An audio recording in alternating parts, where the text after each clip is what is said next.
O nosso estudo hoje vai ser sobre a vista ou norma lateral do crânio. Bem, o que nós podemos visualizar quando o crânio está nessa posição lateral?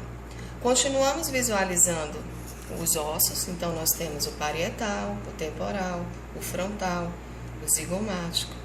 Nós podemos visualizar a asa maior do esfenóide, o occipital, mas existem outros detalhes. Visualizamos a sutura coronal, visualizamos a sutura escamosa, um pouco da sutura lambidoide.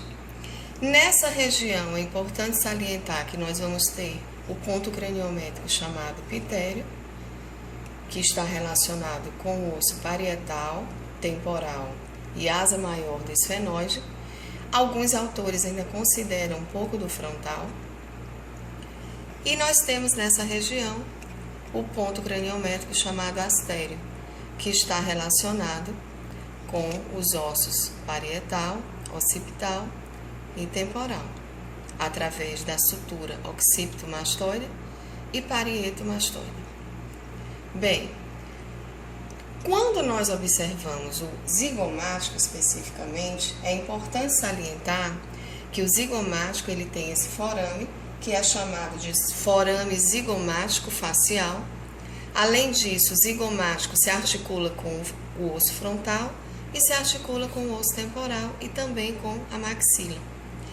Essa parte aqui do zigomático é chamada de processo temporal do osso zigomático. E essa parte aqui do osso temporal é chamado processo zigomático do osso temporal.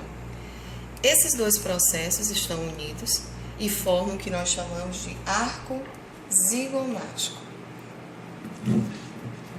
Além disso, nós podemos observar o meato acústico externo, o processo estiloide, o processo mastoide, a incisura mastoide, a asa maior do osso esfenóide. Nessa região mais superior, nós temos a linha temporal superior, um pouquinho mais embaixo, a linha temporal inferior.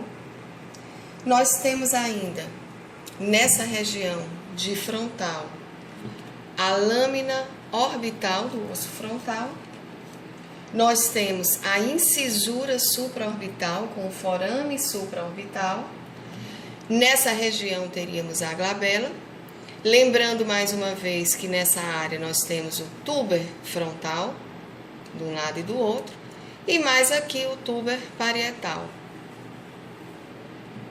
Além disso, nós temos o osso lacrimal com a fossa do saco lacrimal, nessa região.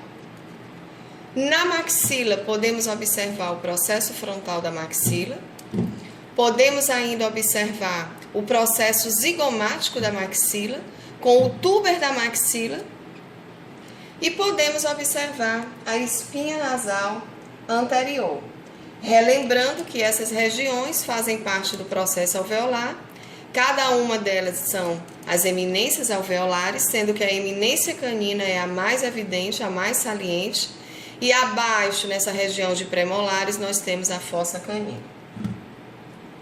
Numa visão posterior, embora lateral, podemos ainda observar a protuberância occipital externa. Em alguns crânios, nós temos aqui um osso que é chamado interparietal, que vamos mostrar numa visualização posterior. Além disso, nós vamos ter, nessa região de temporal, o sulco da artéria temporal média, o tubérculo articular e a fossa mandibular. Essa região do temporal é conhecida como região ou parte escamosa, a zigomática, a mastoide, a timpânica e a petrosa. Uma visão um pouquinho mais aproximada, nós podemos observar que a gente tem nessa área aqui, toda essa região é chamada de face infratemporal da maxila, e essa fissura recebe o nome de pitérigo maxilar. Além disso, nós temos a fissura orbital inferior, que a gente já salientou muito bem na vista anterior. Nós temos alguns forames alveolares. Nessa área, além da fissura, nós vamos ter o forame esfenopalatino, mais interno, e nós vamos ter também uma fossa que é chamada de fossa pitérigo-palatina. Processo estiloide, tubérculo articular, fossa mandibular, meato acústico externo, o âmulo do pterigóide, muito visível em determinadas radiografias, que faz parte da lâmina medial do processo pterigóide da asa maior do osso esfenóide, junto com a lâmina lateral. E nós temos também essa área aqui que é chamada de crista infratemporal, muito perto do temporal e da asa maior do osso esfenóide. Salientando ainda que essa parte do esfenóide é chamada de espinha do esfenóide. Bem, desta forma, nós complementamos o nosso estudo da vista lateral do crânio.